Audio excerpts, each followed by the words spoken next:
Hey guys, Huzzy here bringing you another video. Now welcome to the extra video of today, and is the Q&A video that I've been meaning to do for quite some time.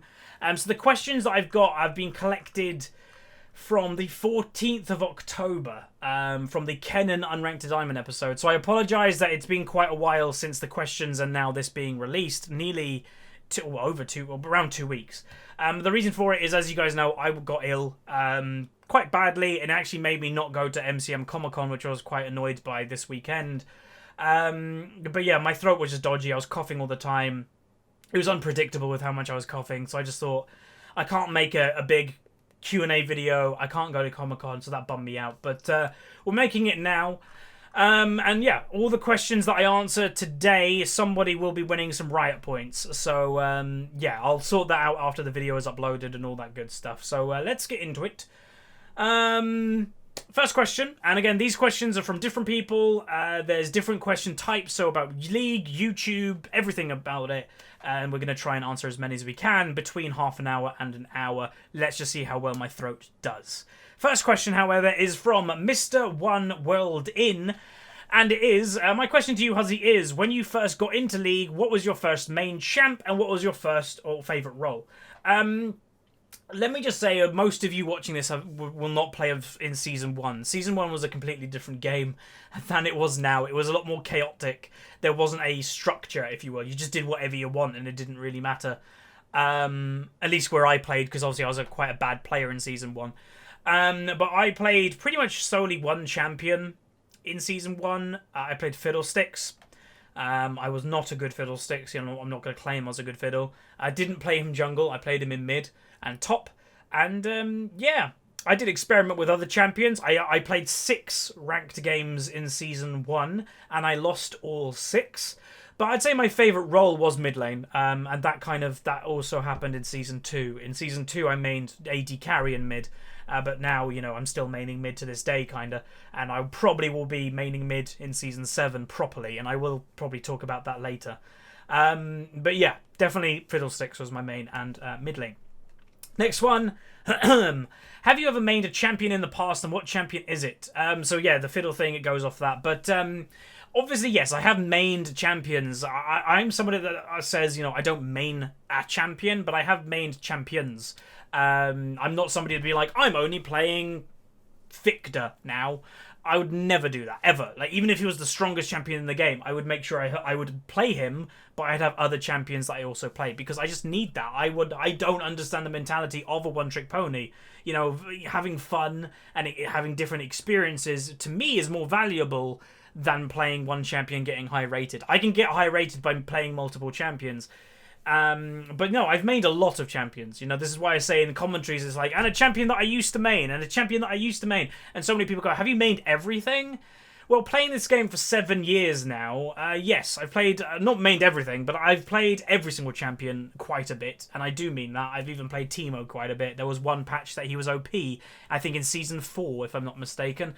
And yeah, I've played everything. I've mained a decent amount, and it pretty much what you have to think. From about Season 3 is when I took the game serious. From Season 3 till now, the end of Season 6, there's a solid 3/4 years there.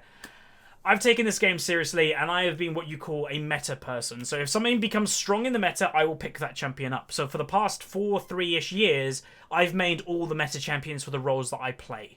That's the best way to describe it. So yes, I've mained a lot. The notable ones, so let's just pick out a few that are like, yeah, okay, that's one I'm more known for. Lee Sin. Probably my most known main champion, especially a couple seasons ago. Zed. There would have been earlier today a Rush to Diamond on Zed. He used to be a champion that I was known for. Rengar, another one. That's why I have a lion logo. Ta-da! Because he used to be a champion that I mained. And then you've got champions like, well, Kha'Zix mid for a time. Let's face it, I was an assassin player.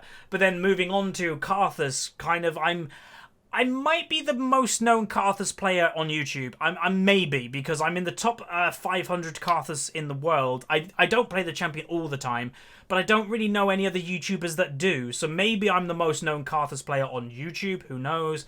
And Nivea, again, another champion that I play quite a bit of. And there's a few others, Jace, etc. But no, I've mained a lot. I will be narrowing my champion pool down. I did mention in the Z episode that I'm going to be doing a video in the next couple of weeks of building my champion pool with you guys on camera, having every single lane that I'm going to be maining, so top, mid, and jungle, and being like, okay, so this is what I'm doing in this lane. This is why. These are the champions I'm picking.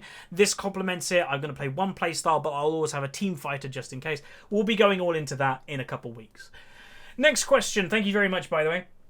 Is from Blue Sentinel. Wait, did I say whose question that was? That was from LMT Ian. So thank you very much, Ian. Next one is from Blue Sentinel. Where do you see yourself in 5 years?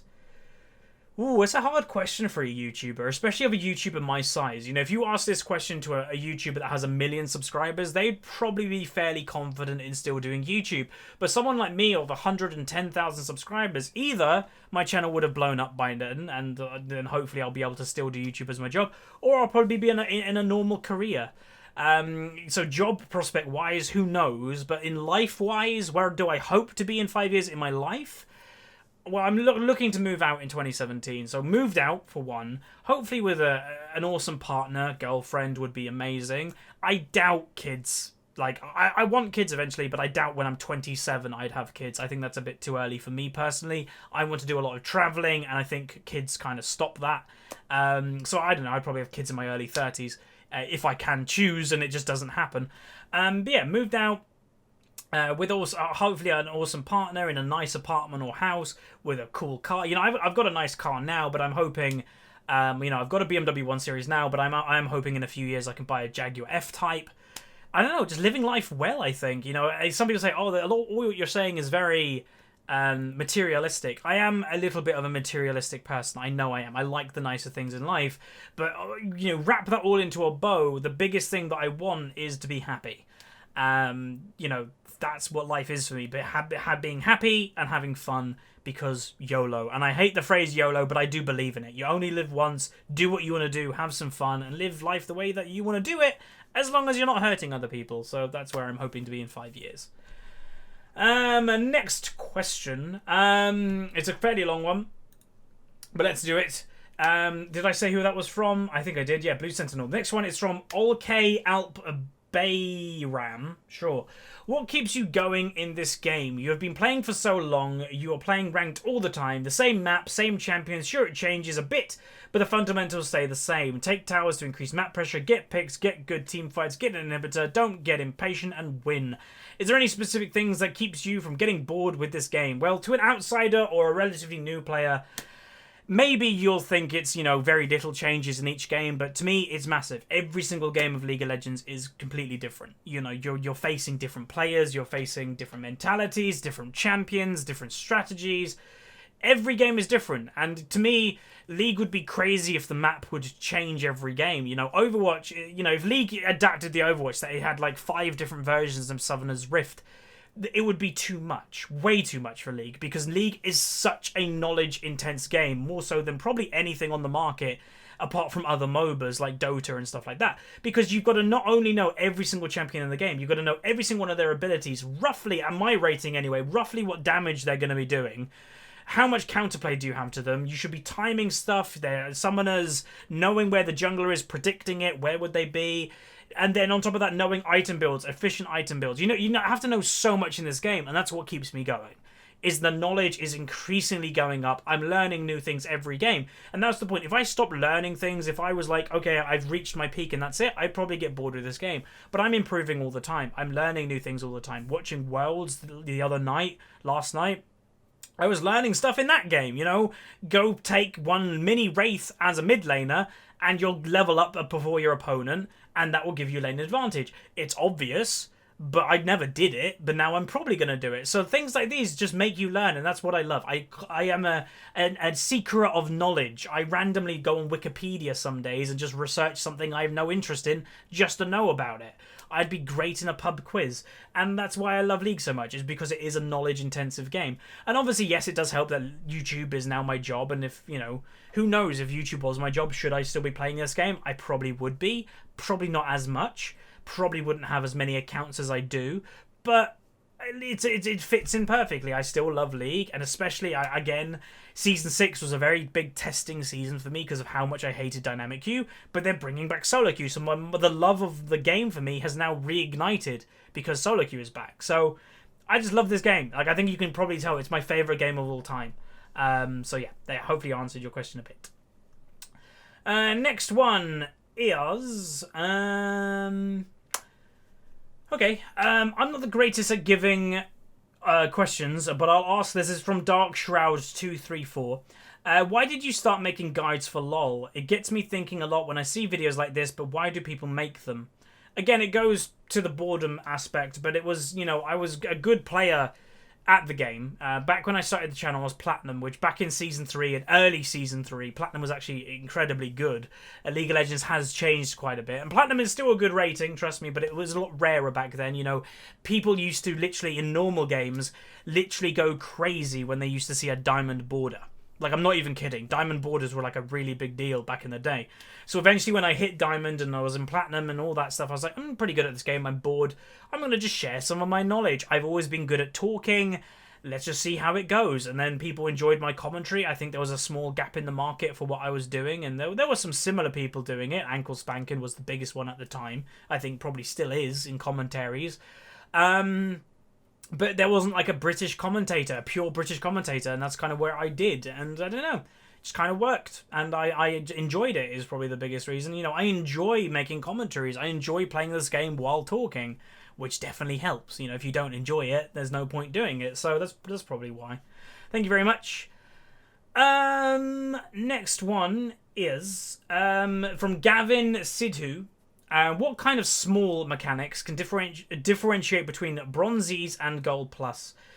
The micro mechanics, you know, the differences of hitting that skill shot, not hitting that skill shot, the decision of can I dive this person, and if you can dive this person, maybe a Platinum player will dive and live. A Bronze player may think, oh, I can't do it, I'm not going to do it, when they probably could. Decision making is probably the biggest. You know, there are Bronze people that don't have terrible mechanics. They probably have mechanics of, I don't know, a Silver/Gold player, but they just have no game knowledge, or they're just not thinking while in game. And that's probably what I'd say. You know, it does surprise me when I do occasionally tune into Bronze games, and I don't mean any offense here to people. Bronze is seriously bad, and a lot of the time is that I can watch them, I'm like, they have the mechanics, they can land their spells, they know when to use their spells. But they're not thinking about what they're doing. They're running around like headless chickens going, I'm just going to kill people. And that's practically the average Bronze game. They're not thinking of how we actually are supposed to be winning. And maybe one person on the map is trying to win and one person on the map is like, no, we should be taking this objective. But that's the problem with Bronze, is the fact that so many people care about the wrong thing. They care about getting that KDA up. They care about doing a flashy play when it's not needed. Which, I don't know, I think that's the big difference. You know, the game... The thing with League of Legends, you have different variances of crazy and, you know, amazing plays. Bronze, it's crazy. You know, people are trying to do flashy plays, not pulling them off, but occasionally pulling them off. So Bronze is crazy. Silver kind of dies down a bit because then people are more focused about trying to win the game. Gold is kind of boring as well, that people are just like, I just want to win the game. Platinum gets a bit crazy, that they're like, okay, I'm really good at this game now. I'm going to get Diamond. I'm the best. I'm going to go Pro.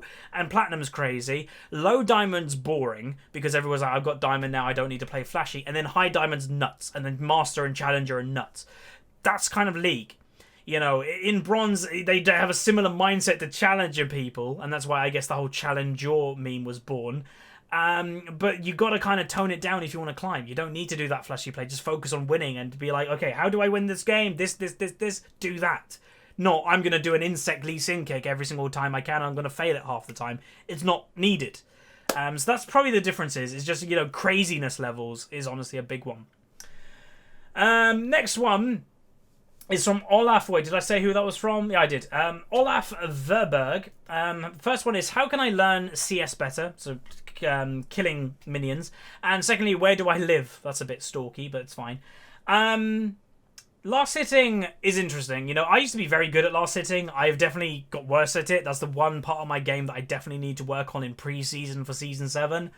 All I've got to do myself, and I would recommend you guys to do it, is go in a custom game for half an hour and, you know, 10 minutes at a time, half an hour every now and then, and just perfect CS. Don't have a lane opponent. You don't need one. Just perfect last hit, and make sure you don't miss any. If you miss one, restart. Do it for 10 minutes so you do not miss one single CS, and that will help you last hit a lot better. It's practice. It's like a practice mode. And then eventually, maybe invite a friend to be like, okay, we'll occasionally throw harass. Like, you can just say it. We'll occasionally throw harass on each other. Don't go for kills on each other. Occasionally throw harass to put each other off. But let's go for perfect CS again. Again, if one person fails, they lose. Do it like a little match. The person that fails one loses the match. Best of 3. Try to just practice like that as much as you can. And then eventually put it into real terms and all that good stuff. Where do I live? I currently live in Cambridge in England. Englando. But I don't know. I might not live here much longer. The thing with being a YouTuber is I am very open to where I'm moving.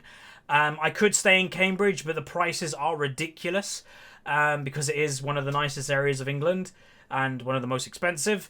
But I'm open to move anywhere. Like, all I really need is a couple of friends that are there, or at least one, that I know someone's there and I can hang out with them, and then I'm pretty much good to move anywhere. So I am looking at a couple areas. You know, I'm looking on the south coast of England. I have a few friends down there. I'm looking at Cardiff. You know, I will say, I don't know if he wants me to tell, but Fi is potentially moving to Cardiff in the upcoming year, and I might be moving there with him.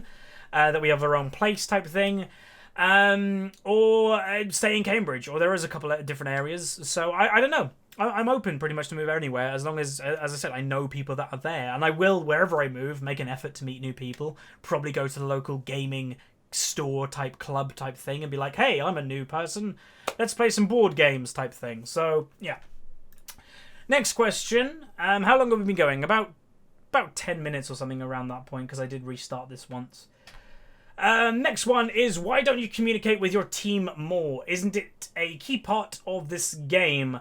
He goes specifically to this Kennen, or like in the Kennen game. Like in this game, why didn't you tell Mid and Ivern that you think Shaker will camp them?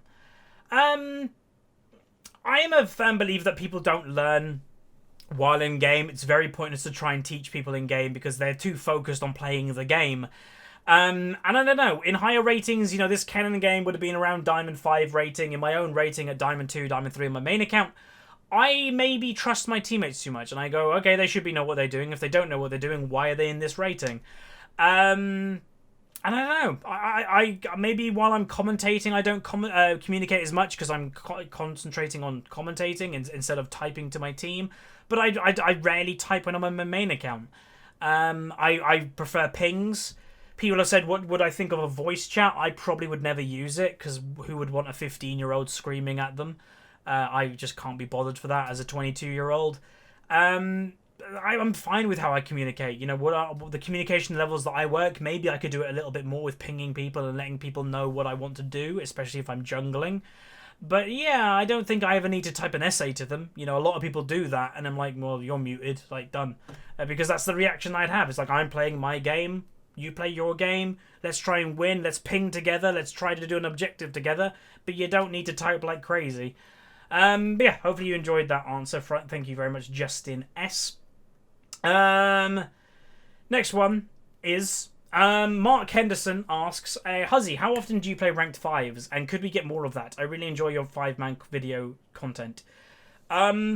I used to play a lot more. The problem with me is my league friend group, so Fi, etc., other YouTubers, you know, that's the thing with, I've said it a couple times, the thing with Spazzy, and I always use him as the example here because he's very lucky in the fact that he has a few friends of his who are in CG that are now streamers, but they didn't start as streamers. You know, Spazzy is the biggest guy in there.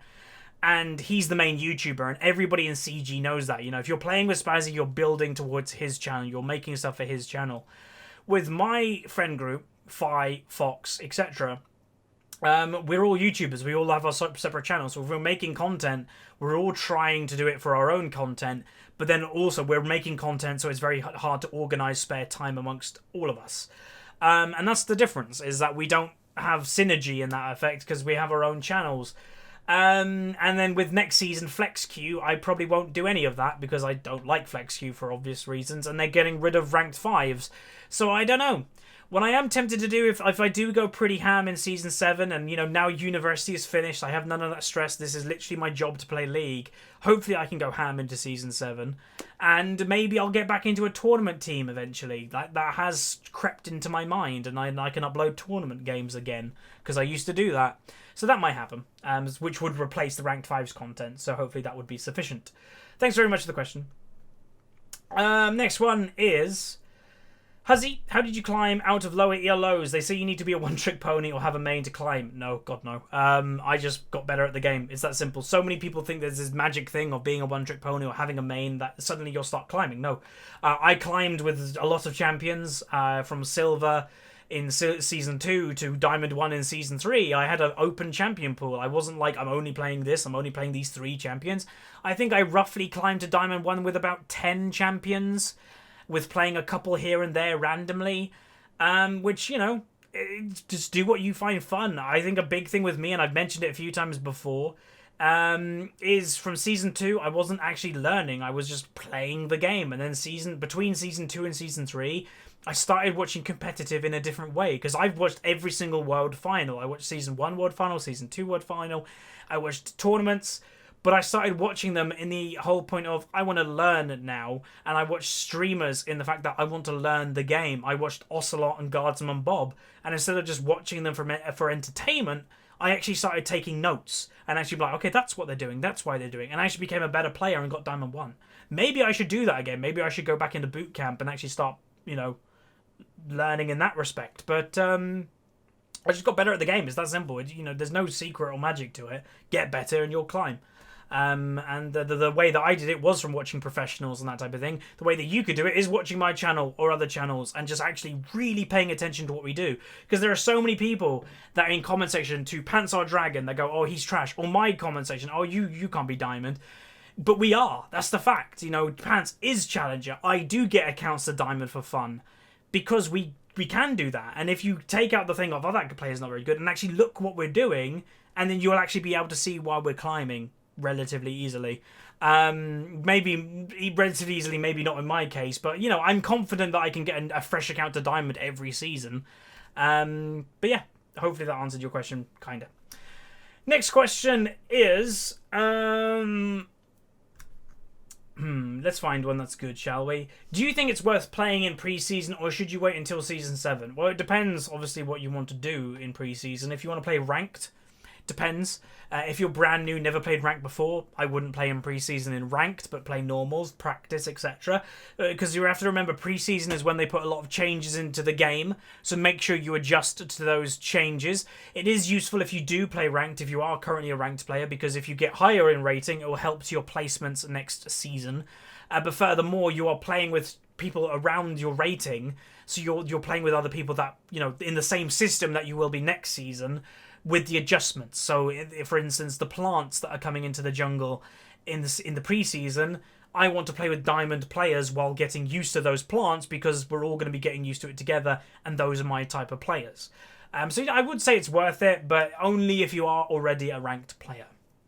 Next one is... if we find it... Do I like pancakes from Olav Anderson? Yes, I do. I don't really have them often. It's not very a British thing, unfortunately.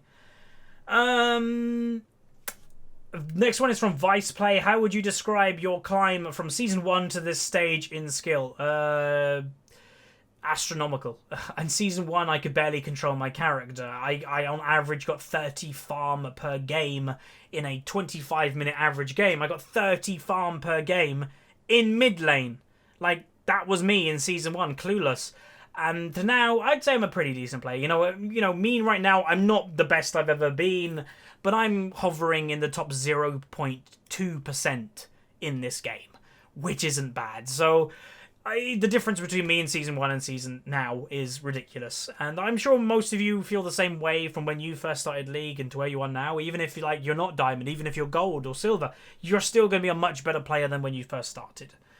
Next one is Lucas Howl.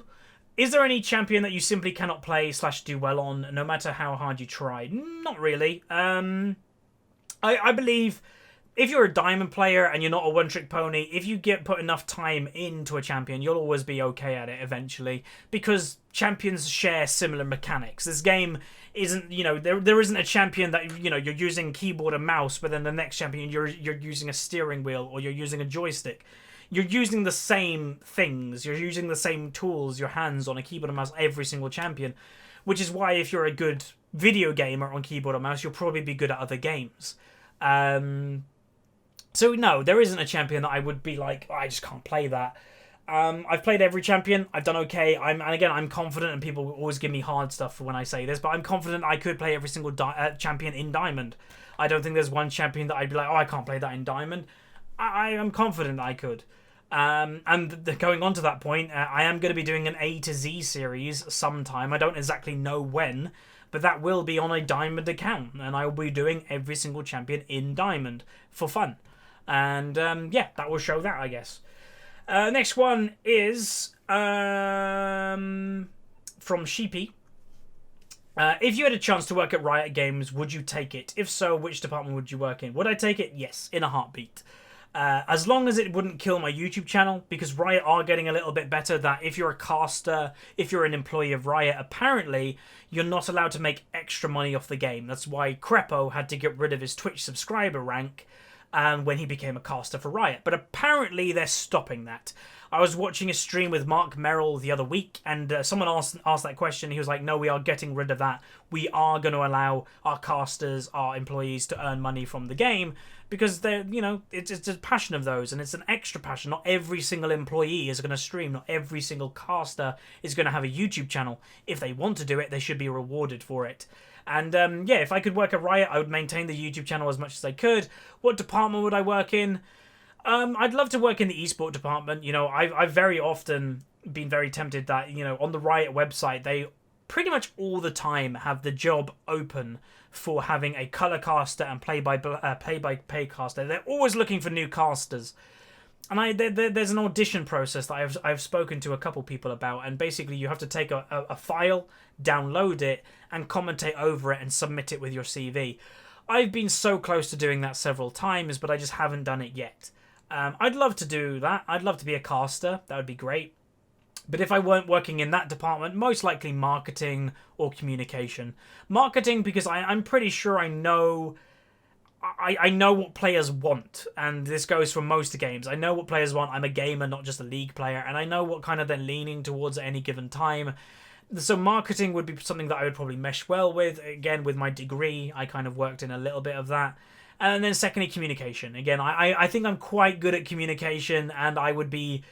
You know, I don't mind taking a bit of hate. I do it on YouTube. And that if there's a decision that we're making that the community disapprove of, I wouldn't I wouldn't mind being the person that goes, this is what we're doing, this is why, ta-da. But I'd be very much happy in that type of role in communication. And, you know, maybe in a year, maybe in 6 months, I might look to apply to a couple of jobs at Riot, because it would be a dream. And again, I have spoken to a couple of friends at Riot, and it is quite rare of them to hire people with no actual job experience, but they do have a past history of employing YouTubers. Just to name a couple, Peace Pigeon now works at Riot. Ben Draggles, some people don't actually know he was a YouTuber. He was a few years ago. He did a show going in competitive play, and they do have a history of employing YouTubers. So who knows? We'll see. I've got to make sure I'm in Riot's good books, but I think I'm relatively in their good books. I have an okay working relationship with Riot from the little things that I communicate with them, apart from the dynamic queue thing. I think that might have hurt my relationship with them a bit because I was so anti-dynamic queue. Yeah, but it should be fine. Next question, but thank you very much, Sheepy. Next one is from Red Dragon Ninja 8 Plays. That's an interesting name. And my question, have I ever got a Pentakill? I've had quite a few Pentakills, yes. Pentakills aren't a rare thing when you've played this game for so long. I probably average about, I don't know, 5 per season across all my accounts. You know, I'm not... It depends what type of player you are. If you're a Katarina player, yeah, you'll probably go, I get 100 Pentakills a season because you're a champion that gets Pentakills. If you're an AD carry player, you'll probably get more Pentakills than I do. But, you know, I get my odd one, which is kind of fun. But, yeah, there you go.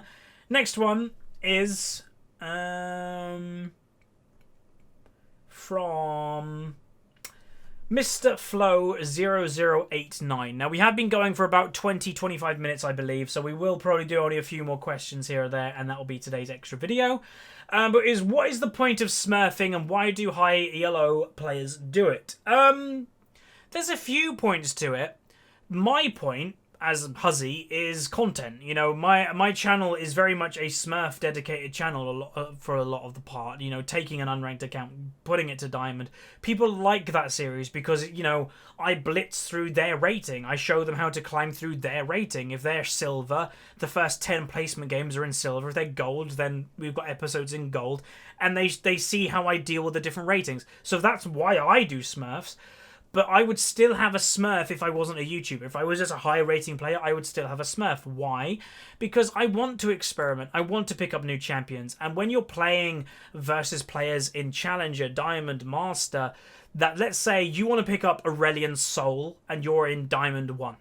You've never played Aurelion Sol before. Normals are useless for picking up new champions when you're at this rating because a brand new Aurelion Sol player in Diamond 1 will stomp anybody at any other rating. That's just a fact. It doesn't matter. So they need to play ranked to actually play this champion. So a Diamond 1 Aurelion Sol, never played the champion before, is going up against a main Victor. Who's going to win? The Victor's probably going to win because he has so much more experience on that champion. But if you have a Smurf in Diamond 3, a little bit lower rating, it's in ranked so people are playing seriously, you can learn Aurelion Sol in a competitive environment but not as high rating. That's the point of smurfing for higher rated players. And then another point for them is queue times. If you're Challenger, occasionally Master, occasionally Diamond 1, I've experienced in the past, queue times can be over half an hour. Obviously, yes, the fill system and auto pick and all that stuff has helped in that regard, but there sometimes has been really high queue times and it's like ridiculous. So it's like I'm just going to play a new account because I want to play the game in the end of the day. So yeah, there's the main reasons for smurfing, and I guess there's another one of playing with friends. If they're new to the game, you can level up an account with them. I would never advocate for playing ranked with a lower rating friend because that's just boosting. But yeah, you can level up with a friend and then eventually take your own account into ranked. But yeah. Next question, and we're probably going to answer 3 more from Josh Cotton in Jenneberg. Sorry, I just butchered your name. Hey, Huzzy. I watch all your videos and they're awesome. You've become a lot better in commentary in your opinion. Oh, thank you very much. I do try to get better pretty much every season, and I think that is happening. My question: how was your childhood and how did you get in touch with League? How was my childhood? I had a very good childhood. I'm very fortunate that my memories, I don't have any bad memories probably in the first 14 years of my life. You know, I was very fortunate in that regard. You know, I was a kid living in Britain and going in the late 90s and the early 2000s, going to America was a very rare thing, and we used to go twice a year. You know, I was very fortunate in that regard. I had a very nice upbringing. Disney is a massive part of my life, going to Florida 2 times a year. I had toys if I wanted them. I could get them. Lego, you know. Just a general 90s kids growing up. Just a nice environment, you know, a standard family. A dad that goes out to work, a mum that stayed at home. Then she eventually started to work. And yeah, it was a really good childhood. You know, I'm very happy and very fortunate. And all I can say is, I hope when I have my own family, I can give that to my family. You know, it was really good, my childhood, and yeah, really fun. How did I get in League? A friend introduced it to me. Who did it? It was either Eben or it was either my friend Jono. One of them introduced it to me, and then we played it. And then I actually hated it the first time I played it. I came back to it a few months later, and then I actually liked it a lot for some reason. And then now we'll see what's happened. But yeah, there you go. Next one is, we're going to do 2 more, I think. Back Adam asks, hey Huzzy, can you tell me the best way to deal with toxic players? By treating them as toddlers is what I always say. Realise that they're probably lesser IQ people and just treat them that way. So ignore them, mute them. And I don't know, a rager, let's be honest, wants to get they want to be heard. They think they're important when in fact they're not. So if you just take away that power by simply not responding to them, they're going to feel incompetent. You know, then they might go after the game. Why did I rage? I'm in a video game. Just make them feel childish is the best way. And by doing that is ignoring them. And that's the best way to do it. Being the better person is the best way to deal with them. Don't go down to their level and rage back at them. So hopefully that does help. And then the final question for today is, where do I see League of Legends in a couple years? Still huge. It's continuously growing. People are saying dead game. No. The player base, I do believe, went down a little bit in Season 6. That's what scared Riot into bringing back solo queue. But I think it's growing again. You know, apparently the figures are close to 100 million players a month. Unique players a month play this game. That's ridiculous. You know, that's a decent percentage of the world's population. If the world's population is 7 billion, 100 million monthly players is significant. That's more than anything else on the planet, I would think. You know, apart from the obvious, you know, everybody breathes, everybody eats. But of a hobby, that must be the most popular hobby on the planet now, is League of Legends. It must be, you know. I wouldn't think more people play golf than they do League. I wouldn't think more people play football. Maybe football. But 100 million's a lot of people, so I'd still see it being strong. I hope to see it televised, and I do think this is where League of Legends needs to go. Even though it's a digital thing, and even though television technically is dying, the money in television is undeniable. So if there is a Sky channel dedicated to esports, LCS should go on Sky Sports. There's just so much money in TV still to this day. And hopefully that's where it will be, because that will give more advertisement to more people and then grow the game even further. And, you know, people say, would I want League to be in the Olympics? Honestly, I wouldn't. I'm an old school sports person. I used to be very big into sport. I don't think video games has a place in the Olympics. But we should make our own Olympics, the eSport Olympics, and not just have League, have Dota, have other games as our events. That would be awesome. Have America and all these different countries. That's what I'd love, and that's what I think League should go, and not just League, esports in general. Televise it, make your own Olympics. That would be great.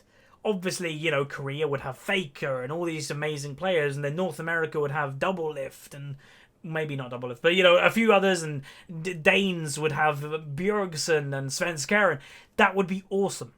But anyway, that's going to be today's Q&A video, so hopefully you guys enjoyed. If you did enjoy it, like the video, and if this video reaches I don't know, I'm not expecting a crazy amount of views, but if it reaches, I don't know, 700 likes, then maybe we'll make sure we do these once a month. Now, just to mention as well, I do want to start plugging it a little bit more. My second channel, Huzzy Extra, will be linked down below somewhere. Please go subscribe to it if you are interested in extra content. Maybe just occasional rambling videos, update videos. Go subscribe there if you consider yourself a hardcore fan. And I will be uploading on there shortly. So yeah, if you like this video, throw a like on it, subscribe if you haven't, and I'll see you guys next time. See ya.